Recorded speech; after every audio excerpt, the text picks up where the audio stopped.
নমস্কার সবাইকে, আমি রোশনি ইচ্ছেদানার নতুন একটি ব্লগে আপনাদের স্বাগত জানাই। আশা করি সবাই খুব ভালো আছেন। আজ শনিবার, ঘড়িতে এখন বাজে সকাল 9টা।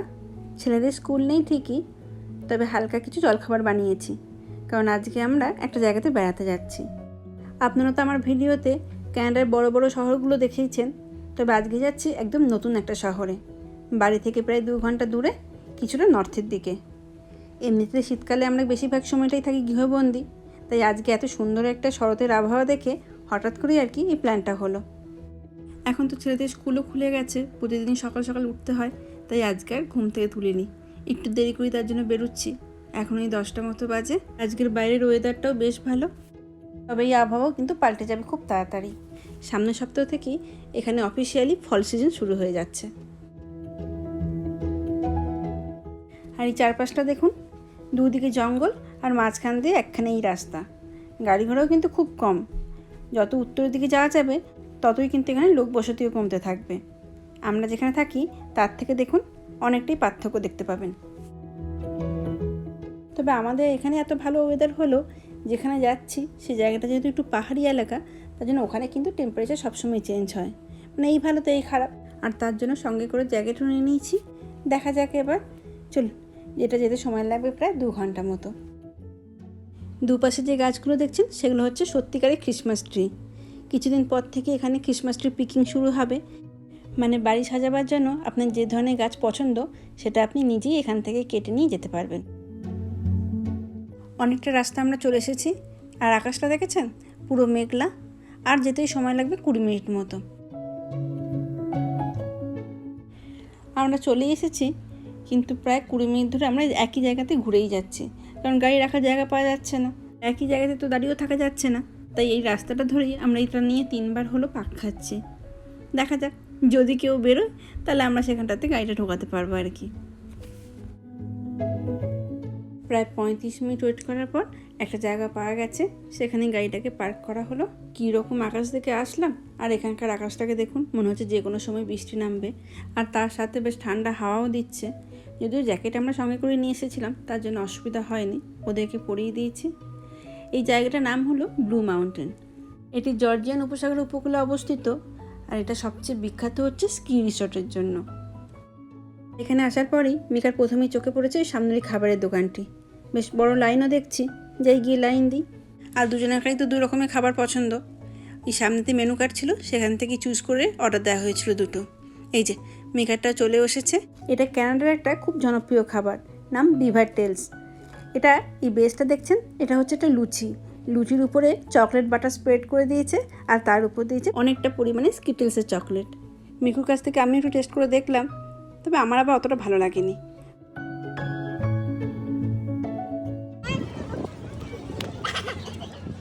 এখানে যে বাড়িগুলো দেখছেন সেগুলো কিন্তু সবই এক একটা রিসর্ট। বিলাসবহুল স্পা থেকে শুরু করে অবসর সময় কাটাবার জন্য অনেক মানুষই এখানে আসেন। আর এখানকার রাস্তাটা হচ্ছে অনেকটা ইউরোপের ধাঁচে, আর দুদিকে বাড়িগুলো এক একটা এক এক রঙের, তার জন্য যেন এই জায়গাটা সৌন্দর্যটাও অনেক গুণ বাড়িয়ে দিয়েছে। এই জায়গাটা যেহেতু শহর থেকে অনেকটাই উত্তরের দিকে, তাই এখানে কিন্তু জনঘনত্ব অনেকটা কম, আর শহরের মতো অত কোলাহলও কিন্তু এইসব জায়গাতে দেখতে পাবেন না। আসলে ক্যানাডায় বসবাসকারী মানুষজনের মধ্যে 90% মানুষই কিন্তু বসবাস করে আমেরিকার ক্যানাডার বর্ডারের 100 কিলোমিটারের মধ্যে, কারণ এখানেই ক্যানাডার সবচেয়ে বেশি ডেভেলপমেন্ট থেকে শুরু করে কর্মসংস্থানের সুযোগ সবই এখানে।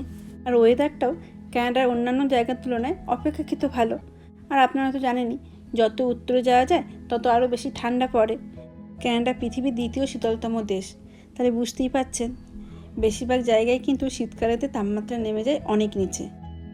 সামনেটা দেখুন কি অপূর্ব লাগছে না? জলের উপরে এই লাল রঙের কোকোকোলা সব সাইক্লিং চলছে, আর সামনে যেটা দেখছেন সেগুলো হচ্ছে সমস্ত স্কি করা হয় ওখান থেকে। আর ওই তারের উপরে যেগুলো দেখছেন সেগুলো সব গন্ডোলা, ওখান দিয়েই সব উপরে ওঠে।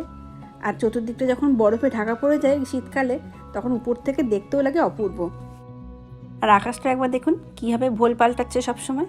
এই দিকটা ঘন নীল, আর এই দিকটা পুরো মেঘ করে আছে। আর এটা হলো ব্লু মাউন্টেনের সেই ব্লু সাইন, তাই এখানে আসলেই একটা ফটো তুলে নেওয়া হয়। এখান থেকে কিন্তু দূরের ভিউটা লাগে চমৎকার।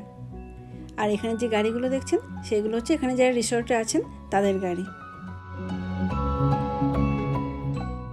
এখানে যখন এসেছি একটা কিছু কিনে নেব, তার জন্য যাচ্ছি এখন একটা গিফট শপে। কিন্তু এটা দেখুন পুরো ক্রিসমাস লেখা আছে। দেখি একটু ভেতরে গিয়ে যদি কিছু আমরা যেমন পছন্দ করি সেই ম্যাগনেট জাতীয় ফ্রিজে আটকানোর জন্য যদি কিছু পাই তাহলে একটা নিয়ে নেব।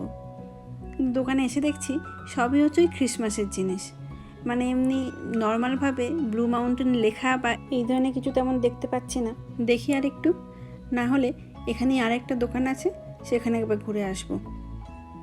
এই যে এখানেও আরেকটা দোকান রয়েছে, দেখি এখানে একবার ঢুকে গিয়ে। এখানে ফুলগুলো দেখুন কি চমৎকার লাগছে দেখতে, আর এমনিতে মেক করেছে তো তার মধ্যে এই ডার্ক কালারের জিনিসগুলো যেন আরও চোখে লাগছে।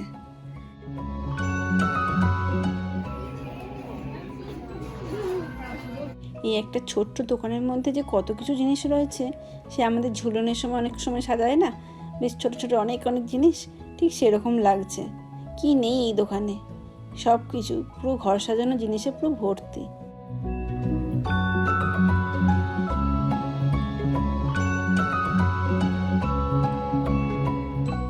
এই যে যা আছে সব নাকি এখানেই আছে, দেখি কিছু পছন্দ হয় কিনা। খুব সুন্দর দেখতে। ওরাই নিয়ে না তাহলে। আমরা যা কেনার জন্য এসেছিলাম সেটা তো কিনে নিয়েছি, কিন্তু দোতলার দেওয়ালটা এত সুন্দর করে সাজানো রয়েছে তা একবার না গিয়ে আর থাকতে পারলাম না।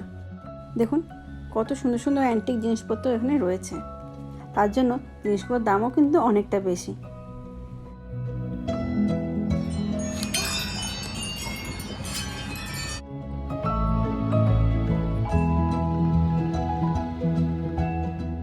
এটা যেহেতু একটা রিসর্ট, তার জন্য এখানে এই বেশ কিছু খাবারের দোকান আর কিছু রেস্টুরেন্ট আর তাছাড়া কিছু গিফট শপের দোকান, এছাড়া কিন্তু অন্য কোনো রকম দোকান নেই।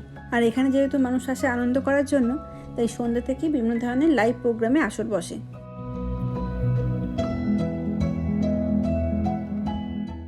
দেখেছেন এক দফা বৃষ্টিও পড়ে গেছে, আর বৃষ্টি পড়ার পর আকাশটাকে যেন আরও সুন্দর লাগছে। এই ব্লু মাউন্টেনের পাশাপাশি অনেকগুলো বিচ আছে, তাই ভাবছি একটা বিচ থেকেও ঘুরে আসবো। বৃষ্টি পড়ার পর যখন রোদ ওঠে তখন তো এমনিতেই আকাশটা খুব সুন্দর লাগে, সেই আকাশে যখন রামধনু দেখা যায় তখন তো তার সৌন্দর্যের বর্ণনা করা যায় না, এত সুন্দর লাগছে। আমরাও কিন্তু বাড়ি থেকে প্রায় রামধনু দেখতে পাই, কিন্তু এরকম সম্পূর্ণভাবে পুরোটা কিন্তু দেখতে পাই না। আর এখানে আবার একটা না, দেখুন দুটো রামধনু উঠেছে, দেখুন পুরো দেখা যাচ্ছে মাটিতে যেন মিশে গেছে। আমরা আবার কিছুক্ষণ দাঁড়িয়েছিলাম এই সৌন্দর্য উপভোগ করার জন্য। আসলে এই জায়গাগুলো আমাদের বড় বড় শহরগুলো থেকে অনেকটাই তো বাইরে, তার জন্য এখানে যেমন কোলাহল নেই, তেমন এখানকার আকাশগুলো আরও বেশি পরিষ্কার, আর সেই জন্যই এগুলোকে এত সুন্দর করে চোখে দেখা যায়। আমরা যেখানে এতটা রাস্তা এলাম, শুধুই রাস্তার দুধারে ক্ষেত খামারে ভর্তি, আর এটা যেহেতু সেপ্টেম্বরে এন্ড অফ দ্য সিজন, তাই জমি জমাগুলো সব ফসলহীন অবস্থাতেই দাঁড়িয়ে রয়েছে। আসলে বড় শহরের লোকজন যেমন অফিস কারখানা দোকানে কাজকর্ম এসব করেন, এখানকার বেশিরভাগ মানুষই তেমন চাষবাস বা না হলে ছোটোখাটো ব্যবসার সাথে যুক্ত থাকেন। শহরে কোলাহল আর শব্দ দূষণ থেকে এই ছোটোখাটো জনপদগুলো তো অনেকটাই মুক্ত, তাই অনেকে আবার রিটায়ার করার পর বাড়ি বিক্রি করে এইসব জায়গাতে থাকার জন্য চলে আসেন। এই যে দেখুন কথা বলতে বলতে চলে এসেছে একটা বিচে, তবে এই রকম বিচ কিন্তু ফাঁকা কখনোই থাকে না। তারপর আবার যখন শনি রবিবার হয় তখন তো আবার পার্কিংও পাওয়া যায় না। আসলে আজকে প্রচণ্ড ঠান্ডা হাওয়া দিচ্ছে, তার সাথে আবার মেঘলা ওয়েদার, আর তার সাথে বেলাটাও অনেকটা বেড়ে গেছে, এইসব কারণের জন্যই আজকে দেখছি জায়গাটা পুরো ফাঁকা।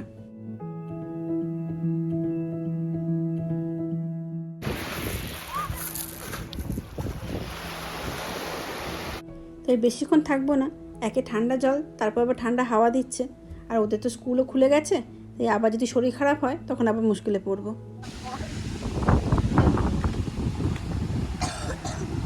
এই দেখুন কাশিও শুরু হয়ে গেছে, চলুন বেরিয়ে পড়ি।